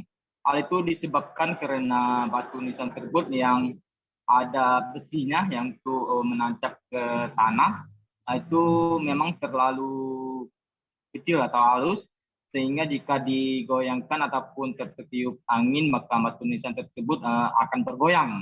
Dan bergoyangnya cukup lama sehingga ada waktu untuk merekam batu nisan tersebut bergoyang. Dan tokoh masyarakat setempat juga mengharapkan kepada masyarakat umum agar tidak cepat percaya dengan hal tersebut, karena itu bukan merupakan kejadian-kejadian aneh yang terjadi di perkuburan itu. Karena itu merupakan sengaja digoyangkan oleh seseorang, apalagi di lokasi itu memang karena berada di samping sekolah dasar, anak-anak juga sering bermain di situ dan kadang menyenggol batu nisan tersebut sehingga bergoyang dengan sendirinya. Habis itu, Saudara Firda. Baik, terima kasih rekan jurnalis dari Tribun Jambi, Heru Pitra atas laporannya. Selamat bertugas kembali. Tribuners, kita akan jeda sejenak. Tetaplah di Live Update. Oke, apa kabar Bang Arif di sini untuk strateginya? Kalau saya sendiri di Jumip 37 ini yang semalam baru mulai, saya udah pasti. Sebenarnya aku nggak ngerasa itu penangkapan atau penggerebegan atau apapun itu, karena gini loh, posisinya aku kriteria. Jadi kita mengenal disebut dengan stroke yang tidak berdarah dengan stroke yang berdarah.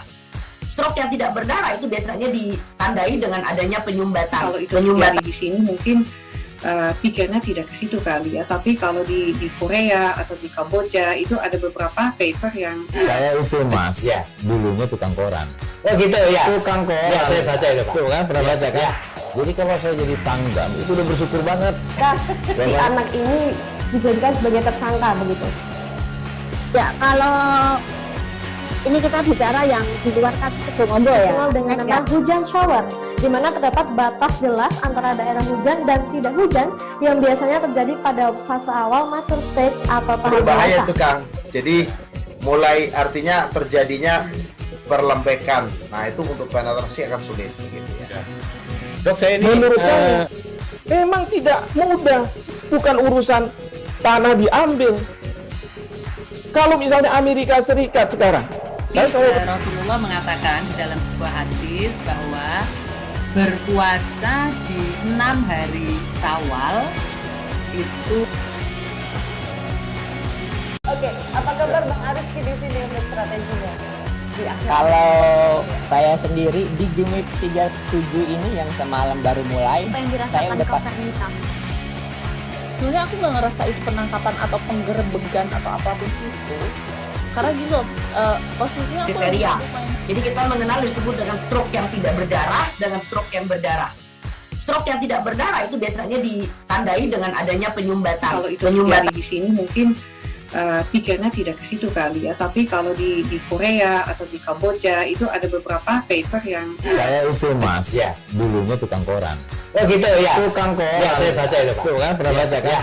Jadi kalau saya jadi Pangdam itu udah bersyukur banget. Si anak ini dijadikan sebagai tersangka begitu. Ya kalau ini kita bicara yang di luar kasus Sebongombo ya. Dengan nama hujan shower, di mana terdapat batas jelas antara daerah hujan dan tidak hujan yang biasanya terjadi pada fase awal mature stage atau tahap berbahaya dewasa. itu Kang. Jadi mulai artinya terjadinya perlembekan. Nah itu untuk penetrasi akan sulit. Gitu ya. Dok, menurut saya memang tidak mudah, bukan urusan tanah diambil.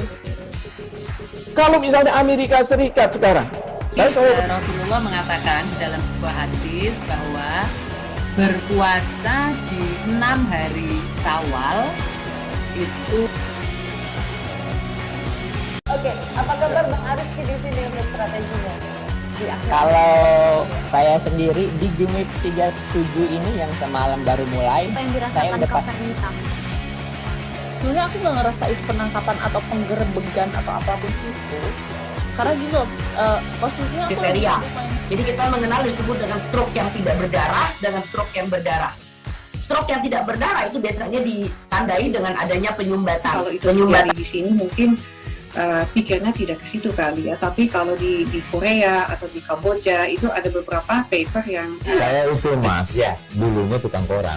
Oh gitu ya, tukang koran. Ya, saya baca itu Pak. Tuh kan pernah baca kan? Ya. Jadi kalau saya jadi Pangdam itu udah bersyukur banget. Si anak ini dijadikan sebagai tersangka begitu.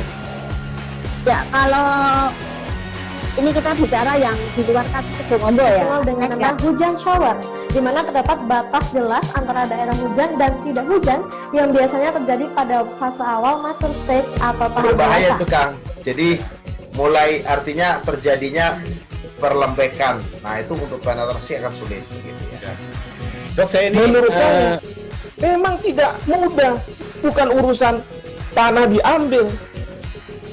Kalau misalnya Amerika Serikat sekarang, Rasulullah mengatakan dalam sebuah hadis bahwa berpuasa di 6 hari Syawal itu. Oke, apa kabar Bang Arif di sini untuk strateginya? Kalau saya sendiri di Game 37 ini yang semalam baru mulai, saya udah pas. Sebenarnya aku nggak ngerasa itu penangkapan atau penggerebegan atau apapun itu, karena gitu posisinya aku kriteria. Jadi kita mengenal disebut dengan stroke yang tidak berdarah dengan stroke yang berdarah. Stroke yang tidak berdarah itu biasanya ditandai dengan adanya penyumbatan. Kalau itu terjadi di sini mungkin pikirnya tidak ke situ kali ya, tapi kalau di Korea atau di Kamboja itu ada beberapa paper yang saya itu mas, ya dulunya tukang koran. Oh gitu ya, tukang koran. Ya, saya baca itu Pak. Tuh kan pernah baca kan? Ya. Jadi kalau saya jadi Pangdam itu udah bersyukur banget. Si anak ini dijadikan sebagai tersangka begitu. Ya kalau ini kita bicara yang di luar kasus Sebongombo ya. Dengan nama hujan shower, di mana terdapat batas jelas antara daerah hujan dan tidak hujan yang biasanya terjadi pada fase awal mature stage atau tahap berbahaya dewasa. itu Kang. Jadi mulai artinya terjadinya perlembekan. Nah itu untuk penetrasi akan sulit. Gitu ya. Dok, menurut saya memang tidak mudah, bukan urusan tanah diambil. Kalau misalnya Amerika Serikat sekarang, Rasulullah mengatakan dalam sebuah hadis bahwa berpuasa di 6 hari Syawal itu. Oke, apa kabar Bang Arifki di sini untuk strateginya? Kalau saya sendiri di Game Week 37 ini yang semalam baru mulai, saya udah pasti. Sebenarnya aku nggak ngerasa itu penangkapan atau penggerebegan atau apapun itu. Karena gini loh, posisinya aku kriteria. Jadi kita mengenal disebut dengan stroke yang tidak berdarah dengan stroke yang berdarah. Stroke yang tidak berdarah itu biasanya ditandai dengan adanya penyumbatan. Kalau itu terjadi di sini mungkin pikirnya tidak. Terima kasih Anda masih bersama kami di live update. Kita beralih ke informasi selanjutnya, Saudara. Salah satu warung kopi atau warkop terbakar di kota Kendari, Sulawesi Tenggara pada Minggu 20 Maret pagi. Peristiwa kebakaran salah satu warkop tersebut terjadi di kawasan Bundaran Stainless, Jalan Buburanda, Kelurahan Korumba, Kecamatan Mandonga. Warkop tersebut berada tak jauh dari gerai McDonald's Kendari dan Hotel Dragon Inn yang berada di simpang Jalan Made Sabara, Jalan Buburanda, dan Jalan Edi Sabara, Jalan Brigjen M. Yunus. Informasi lebih lengkapnya akan disampaikan oleh rekan jurnalis kami dari Tribun News Ultra, ada Amel Dadev yang akan melaporkannya. Silakan rekan Amel, laporan Anda. Ya, baik. Terima kasih rekan Firda. Ya, perlu kami informasikan bahwa kejadian kebakaran warkop bernama Sebatas Kopi ini yang berada di perempatan lampu merah Jalan Buburanda depan McD ya tepatnya, ini mengalami kebakaran tepatnya pada pukul 9.30 pagi. Ya, kemudian untuk kronologinya sendiri, kebakaran ini terjadi pada saat kondisi warkop sedang kosong. Ya, hal itu berdasarkan pengakuan dari pemilik owner si Sebatas Kopi ini. Owner Sebatas Kopi ya bernama Adri ini mengaku semalam sempat menginap di warkop tersebut dan paginya ia berencana membuka warkopnya pukul 10 pagi. Namun pukul 8 pagi ia sempat pulang dulu untuk mandi dan berganti pakaian. Setelah kembali, tepatnya sekitar pukul 9.30, ternyata kondisi warkopnya sudah terbakar, sebagian besar bangunannya sudah dilalap api. Ya, berdasarkan informasi dari salah satu warga di sekitar, yaitu karyawan FJ Rental Car yang tepat berada di samping warkop tersebut, mengaku mengetahui kejadian kebakaran ini dari seorang penjual tisu yang sedang lewat. Pasalnya, Arul, si karyawan di rental mobil ini bersama rekan-rekannya yang lain sedang mencuci mobil. Jadi tidak mengetahui pasti awal kejadian kebakaran. Namun ia mengetahui info tersebut dari penjual tisu, seorang penjual tisu, dan sesegera mungkin mereka menuju ke sebelah, yaitu lokasi warkop yang terbakar, dan memadamkan api dengan air seadanya yang ada di tower milik sentral rental mobil. Ya, selang beberapa menit kemudian, sekiranya 30 menit kemudian, tepat pukul 10, petugas pemadam kebakaran tiba di lokasi, di mana kondisi warkop sudah sebagian besar terbakar, dan segera api tersebut dipadamkan oleh petugas pemadam kebakaran. Ya, terlihat kondisi warkop yang tersisa hanyalah bagian depan bangunan, sementara bagian belakangnya hangus terbakar, begitupun beserta isi-isi warkop tersebut. Ya, untuk kejadian awalnya juga, Firda, setelah mendapat laporan dari penjual tisu, adanya api yang berkobar di bagian belakang bangunan, sekiranya 5 menit kemudian terdengar suara ledakan dari arah belakang, yaitu tepatnya di bagian dapur, yang cukup keras, hingga beberapa tetangga lainnya juga mendengar suara ledakan tersebut. Ya, kemudian untuk diketahui juga, Firda, warkop ini belum cukup 1 tahun berada di lokasi tersebut, dan lokasi tersebut adalah sewaan yang dimana uang sewa yang dibayar oleh Adri atau owner Sebatas Kopi ini sebesar 15 juta per tahunnya. Ya, belum cukup 1 tahun, musibah datang menimpa Adri. Ya, Kebakaran ini diperkirakan oleh Adri menimbulkan kerugian yang ia alami itu sekiranya 150 juta rupiah. Kerugian itu diperoleh berdasarkan sewa renovasi yang dia lakukan selama beberapa bulan ini. Kemudian fasilitas-fasilitas yang cukup lengkap di dalam kopi, misalnya ada AC, kipas angin, wifi, kulkas, dan beberapa mesin kopi lainnya. Bahkan semua bahan-bahan kopi dan minuman serta makanan lainnya juga habis terbakar, tak tersisa sedikit pun. Demikian, Firda. Baik, terima kasih rekan jurnalis dari Tribun News Ultra Amelda Devi atas laporannya. Dan tadi Tribuners Amelda juga sudah menghimpun keterangan dari owner Sebatas Kopi Andi Adri dan juga karyawan FC Rental Mobil bernama Arul. Berikut liputannya untuk Anda. Penjual tisu kasih info ke kami pada saat kejadian kami lagi cuci mobil. Nah, terus karena panik kita semua langsung mengarah ke sebelah. Langsung membesar pada saat kejadian. Si ownernya datang pas kejadian. Iya, pas kejadian. Pemadam kebakaran datang itu api sudah mulai apinya sudah mulai membesar. Baru pemadam kebakaran datang. Sekitar pukul 10.35 10.20 lah. 10.20. Iya. Siram pakai tower, kan banyak warga tadi menyaksikan yang membantu. Pulang ke rumah lagi perjalanan pulang. Kalau kronologinya lebih tahu sebenarnya sebelah yang di rental. Kalau saya kurang tahu kalau kronologinya.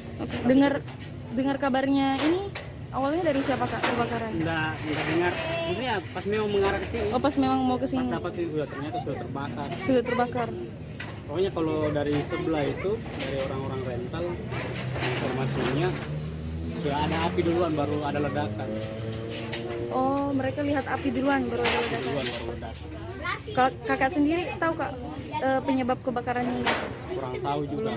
Saja paling kemungkinan antara dua saja, antara kompor gas atau arus listrik. Memang lagi ada orang atau kosong? Tidak ada kosong. Lagi kosong. Karena kan memang saya mau buka pagi Kak. Saya balik ke rumah dulu mandi, ganti pakaian, baru balik sini lagi. Ternyata pas kembali sudah sekitar jam 9:10-an lah Pak. Kurang lebih 9:10-an. Kalau mau tahu lebih di sebelah, teman-teman di sebelah yang lebih, karena mereka yang berhadapan langsung bersama. Saya datang sudah berkobar niatnya. Kalau bukan lancar juga tidak lampu redas seperti ini. Jajaran Polres Manokwari kembali melaksanakan tur vaksinasi Doreri Presisi di sejumlah polsek yang sulit dijangkau atau terisolir di Kabupaten Manokwari, Papua Barat. Tur tersebut bertujuan untuk mendekatkan pelayanan vaksinasi kepada masyarakat di wilayah pinggiran di Manokwari. Kapolres Manokwari AKBP Parisian Herman Gulto mengatakan kegiatan tersebut akan dilakukan selama 3 hari. Informasi lebih lengkapnya akan disampaikan oleh rekan jurnalis kami dari Tribun Papua Barat, ada Safwan Sarira Rusun yang akan melaporkannya. Silakan rekan Safwan, laporan Anda. Ya, baik. Terima kasih Firda dan juga Tribuners dimanapun Anda berada. Hari ini dapat saya kabarkan dari Kabupaten Manokwari bahwa pada pagi tadi Kapolres Manokwari telah melaksanakan pelepasan kepada sejumlah personil dan juga sejumlah komunitas yang dilibatkan dalam pelaksanaan tur vaksinasi Doreri Presisi di Kabupaten Manokwari yang akan rencananya digeser ke 3 polsek yang ada di pinggiran Kabupaten Manokwari, yakni Polsek Kebar dan juga sejumlah polsek yang ada yang terisolir di Kabupaten Manokwari. Dalam pelaksanaan vaksinasi presisi Doreri Presisi maksud saya yang dilaksanakan oleh jajaran Polres Manokwari sendiri dipimpin langsung oleh Kapolres Manokwari, yakni Bapak Gultom sendiri, dan beliau memimpin hingga memerintahkan sejumlah perwira yang ada di jajaran Polres Manokwari turut mengambil mengambil bagian dalam pelaksanaan vaksin presisi yang akan dilaksanakan di wilayah pinggiran. Maksud dalam kegiatan ini adalah pelaksanaan selama ini pelaksanaan vaksinasi hanya berpusat di dalam wilayah kota, sehingga sejumlah masyarakat yang ada di pinggiran sendiri susah untuk mendapatkan akses pelayanan vaksinasi, sehingga mereka berinisiasi untuk melaksanakan vaksin presisi di wilayah pinggiran, terutama di 3 wilayah di Kabupaten Manokwari. Dan berdasarkan wawancara kami dengan Kapolres Manokwari sendiri, beliau menyampaikan bahwa untuk pelaksanaan vaksinasi ini beliau telah membuat sebuah komunikasi dengan Dinas Kesehatan untuk menyiapkan sejumlah vaksin yang nantinya akan didistribusikan ke 3 distrik yang terisolir di Kabupaten Manokwari, dan rencananya ada sejumlah tenaga kesehatan yang ada di ketiga distrik yang terisolir di Kabupaten Manokwari, rencananya akan digeser juga ke lokasi vaksinasi untuk membantu pelaksanaan vaksinasi yang digelar oleh Polres Manokwari. Begitu. Firda, kembali ke studio. Baik, terima kasih rekan jurnalis dari Tribun Papua Barat, Sofwan, atas laporannya. Dan tadi Tribuners, Sofwan juga sudah menghimpun keterangan dari AKBP Parisian Herman Gultom, Kapolres Manokwari. Berikut liputannya untuk Anda. Baik, untuk kegiatan vaksinasi dari presisi, ini Polres Manokwari melaksanakan memang untuk mendukung wilayah-wilayah polsek yang secara jarak sulit terjangkau oleh vaksin ataupun vaksinasi, sehingga kita membuka gerai-gerai di polsek yang jauh terjangkau daripada gerai vaksinasi, sehingga kami membuka gerai di sana nanti dengan harapan masyarakat mau datang untuk vaksinasi tidak perlu harus ke kota di Manokwari. Tujuan awalnya adalah itu, kemudian kami mengajak rekan-rekan, kawan-kawan dari komunitas, baik dari komunitas mobil 4x4 ataupun komunitas motor trail, untuk bersama-sama ke sana sekaligus melihat daerah polsek yang jauh dari Manokwari, dan baik secara medan maupun secara jarak. Berapa polsek yang akan dikunjungi? Rencana kami di 3 polsek, yaitu Kebar, Saukorem, dan Anggi. Kalau untuk koordinasinya dengan pemerintah setempat kan seperti apa? Koordinasi dengan pemerintah setempat kemarin Kapolsek sudah berkoordinasi dengan seluruh distrik yang ada di wilayahnya masing-masing, kemudian mendapatkan sambutan bahwasannya silakan untuk dilaksanakan, namun nanti kami kembali kepada masyarakat, kami sifatnya adalah menghimbau untuk dapat melakukan vaksinasi. Tim vaksinatornya sendiri nanti melibatkan dari mana? Tim vaksinator nanti melibatkan dari dinas ataupun puskesmas yang ada di kecamatan-kecamatan ataupun distrik-distrik yang ada di 3 polsek tersebut. Kemudian untuk vaksinnya kami sudah berkoordinasi dengan dinas kesehatan yang ada di Manokwari, baik yang kabupaten maupun dari provinsi, bahwasanya nanti vaksinnya akan dibawa dari sini dan digunakan di 3 tempat tersebut. Targetnya berapa? Untuk target kami tidak muluk-muluk, dapat artinya masyarakat mau datang, kemudian 100, 200, 300 masyarakat ataupun berapapun nanti yang menjadi hasil daripada kegiatan ini, sebanyak-banyaknya itu sudah. Untuk pelayanannya sendiri nanti prioritasnya baik dosis 1 nanti. Targetnya untuk ini adalah dosis 1, kemudian dosis 2 dan 3 ya, karena di 3 daerah tersebut untuk dosis 1 juga masih kurang, dosis 2 juga masih sebagian. Selain vaksinasi mungkin ada dari Polres. Kita beralih ke informasi selanjutnya, Saudara. Kabar baik datang dari Kabupaten Pathlawang, di mana kondisi terkini COVID-19 di Bumi Saling Kerwani Sangi Kerawati terus mengalami penurunan pada Senin 21 Maret. Hal itu terlihat dari kasus aktif harian yang disampaikan oleh Satuan Gugus Tugas COVID-19 Kabupaten Pathlawang yang cenderung mengalami penurunan setiap harinya. Untuk mengetahui informasi lebih lengkapnya akan disampaikan oleh rekan jurnalis kami dari Tribun Sumsel, ada Sahri Ramadan yang akan melaporkannya. Silakan rekan Sahri, laporan Anda.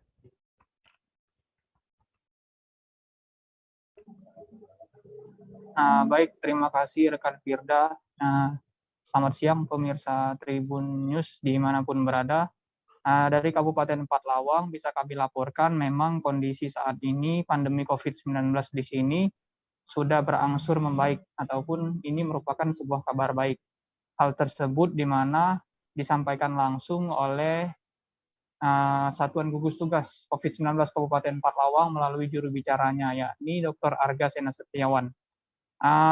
Juru bicara Gugus Tugas COVID-19 Pathlawang menyampaikan terbaru per hari ini jumlah kasus aktif COVID-19 di Kabupaten Pathlawang telah jauh berkurang jika dibandingkan dengan beberapa waktu lalu, terutama di bulan Februari.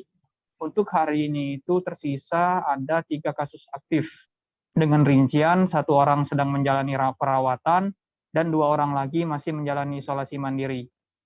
Di mana disampaikan juga untuk PPKM ataupun pemberlakuan pembatasan kegiatan masyarakat di Kabupaten Pathlawang saat ini ada di level 2, yang dimana artinya dikatakan saat ini Kabupaten Pathlawang berada di zona rendah ataupun zona dengan level resiko rendah.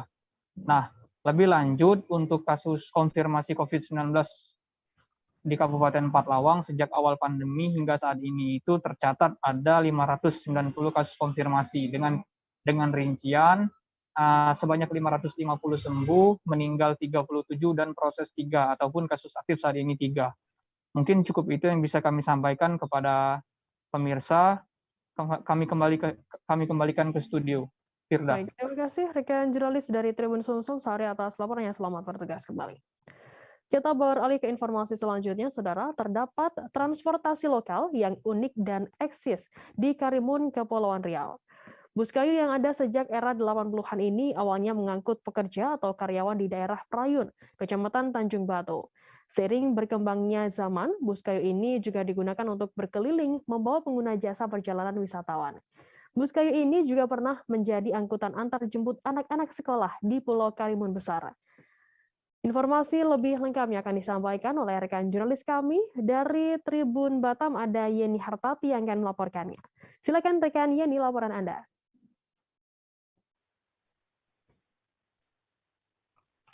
Selamat sore sahabat Tribun dan Tribuners ya dimanapun berada. Baik, untuk transportasi lokal dan unik milik Kabupaten Karimun Kepulauan Riau, seperti yang kita ketahui, bus kayu, yang mana bus kayu ini memang sudah ada sejak tahun 80-an. Yang mana sebelumnya memang bus kayu ini untuk mengangkut para karyawan yang ada di Desa Prayun, Kecamatan Tanjung Batu.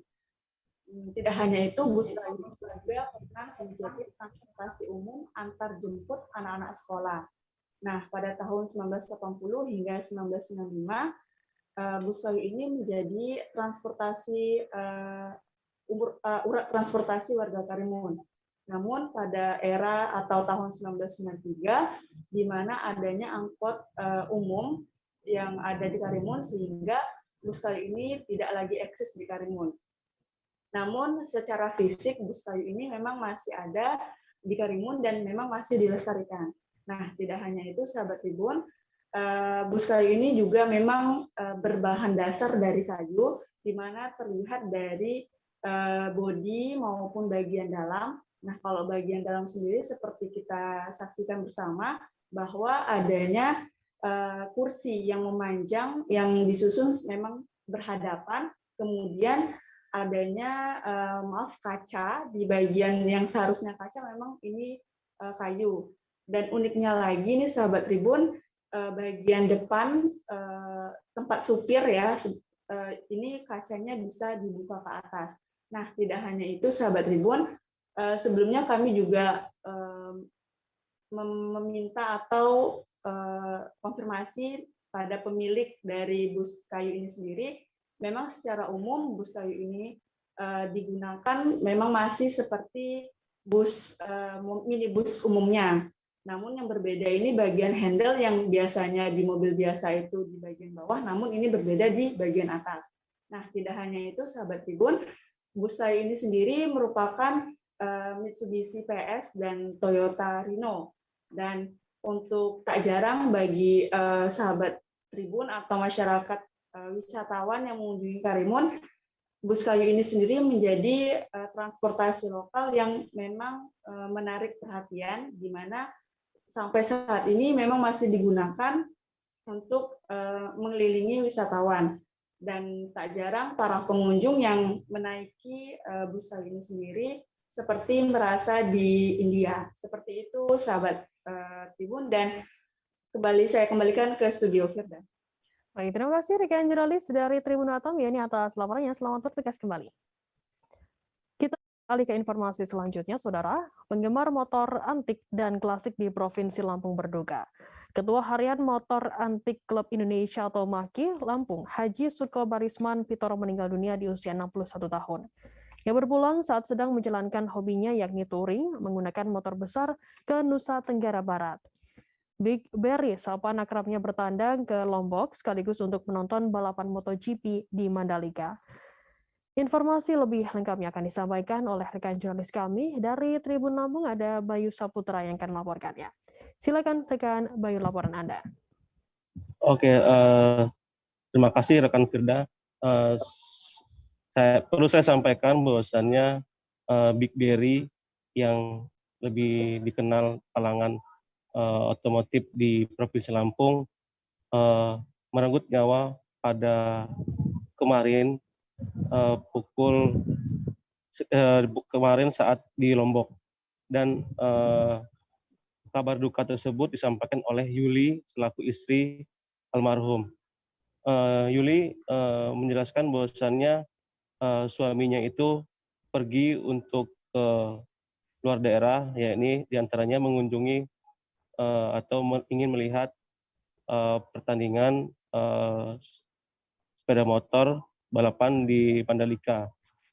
Namun sampai di Mandalika, tepatnya di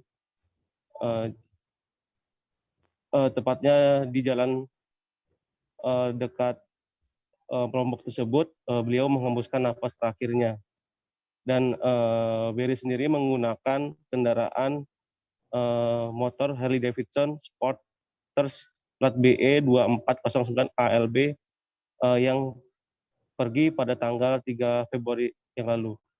Nah, Tribun Lampung sempat mewawancarai istri almarhum, Ibu Yuli, dan beliau mengatakan bahwasannya suaminya itu emang hobi touring, bahkan sudah pernah pergi ke Thailand beberapa kali, kemudian ke 0 km Aceh juga pernah dilaluinya.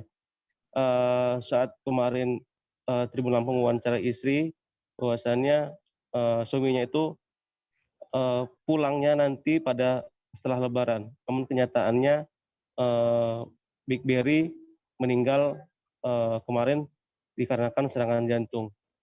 Kemudian turut hadir juga kemarin pada saat pemakaman Bupati Tulungagung Barat, Bapak Umar Ahmad, yang juga rekan timnya di Motor Antik Klub Lampung. Big Berry sendiri merupakan ketua harian dari MACI atau Motor Antik Klub Indonesia Lampung. Big Berry dimakamkan di TPU Alimuddin di daerah Palapa. Begitu rekan Firda dan Tribuners. Baik, terima kasih rekan jurnalis dari Tribun Lampung, Bayu Saputra, atas laporannya. Dan tadi Tribuners, Bayu juga sudah menghimpun keterangan dari Yuli, istri dari Sukobarisman Pitoro, dan juga Fabio, anak dari almarhum. Berikut liputannya untuk Anda. Nah, almarhum kemarin anak motor datang ke rumah saya ngasih kabar kalau bahwa Bang Berry telah tiada. Sedangkan saya memang nggak kontak sama sekali hari itu. Dia kontak anak-anak tapi tidak ditanggapi, maksudnya tidak nyambung gitu. Boleh tahu Bang Berry meninggal karena apa teh? Kena serangan jantung. Oh, serangan jantung. Nah, semasa beliau hidup seperti apa sih teh? Bisa ceritakan orangnya seperti apa teh? Memang beliau itu baik orangnya. Makannya banyak. Orangnya enak, orang sederhana. Kemudian sebelumnya Teteh punya firasat nggak Teh? Usianya 62 tahun. 62 tahun ya. Sosok seorang ayah di mata Abang selaku anaknya seperti apa sih Bang? Kalau bokap buat gua ya salahnya lah ya, maksudnya apalagi anak cowok satu-satunya, bokap tuh pastinya panutan, walaupun caranya ngedidik itu ya mungkin semua orang tua beda-beda, tapi kalau abang tuh ngeliatinnya cara tindakannya gitu. Satu prinsip lah, kalau prinsip berteman luar biasa lah, kita tahu semua lah. Kita beralih ke informasi selanjutnya, Saudara. Lapas kelas 2B Nunukan akan segera melaunching sarana asimilasi dan edukasi atau SAE di kawasan Bukit Aren, Jalan Seijepun, Kecamatan Nunukan Selatan. Kepala Lapas kelas 2B Nunukan Iwayan Nurastar Wibawa mengatakan, SAE yang direncanakan akan dilaunching sebelum Hari Bakti Pemasyarakatan pada 27 April mendatang, merupakan perwujudan sisi lain kehidupan di balik sel. Wayan menjelaskan lahan seluas 6,6 hektar dikelola untuk dijadikan tempat SAE. Dari pintu masuk kawasan Bukit Aren, pengunjung dapat melihat hamparan sayuran yang ditanam oleh para narapidana. Informasi lebih lengkapnya akan disampaikan oleh rekan jurnalis kami dari Tribun Kaltara, ada Febrianus Felis yang akan melaporkannya langsung. Silakan rekan Felis, laporan Anda.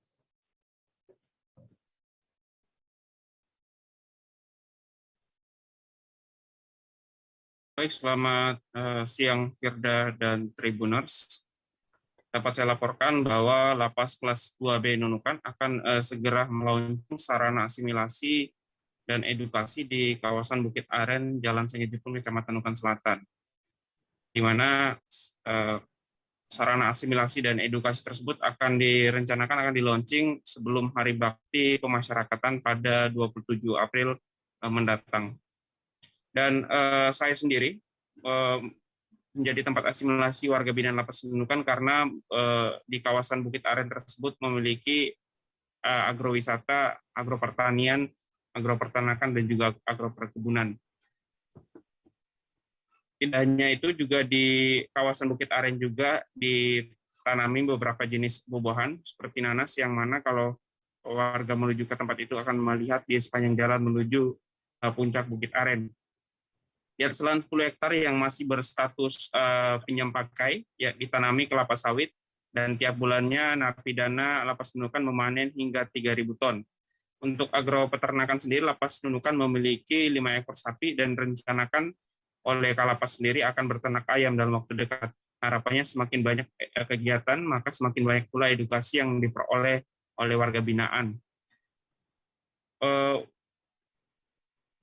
Lebih lanjut, Wayan sampaikan program pembinaan yang diberikan kepada narapidana ada 2. Yang pertama soal pembinaan kepribadian dan juga kemandirian. Pembinaan kepribadian yang diberikan seperti membina mental dan moral para narapidana melalui kegiatan keagamaan, pendidikan bela negara, dan kepramukaan. Sementara itu pembinaan kemandirian seperti membatik, membuat tahu dan tempe, menanam sayur, dan membuat patung, serta banyak kegiatan lagi. Bahkan di dalam lapas juga terlihat ada tempat laundry, tempat cukur rambut, pembuatan paving block, dan banyak kegiatan yang diharapkan semua itu dapat menjadi bekal bagi napi saat setelah bebas nantinya. Wayan mengaku kendala yang dihadapi Lapas Nunukan saat ini adalah mengenai pemasaran hasil karya para narapidana dan juga terkait dengan permodalan.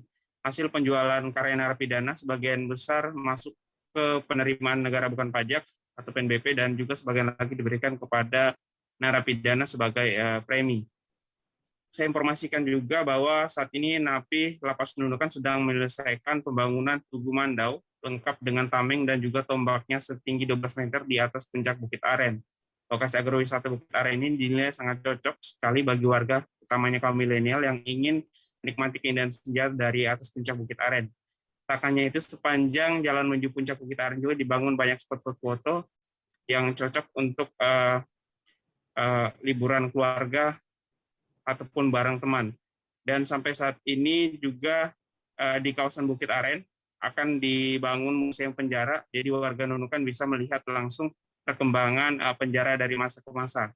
Dan untuk diketahui, semenjak pandemi COVID-19, kawasan Bukit Aren ditutup sementara dan akan dibuka kembali setelah launching pada 27 April mendatang.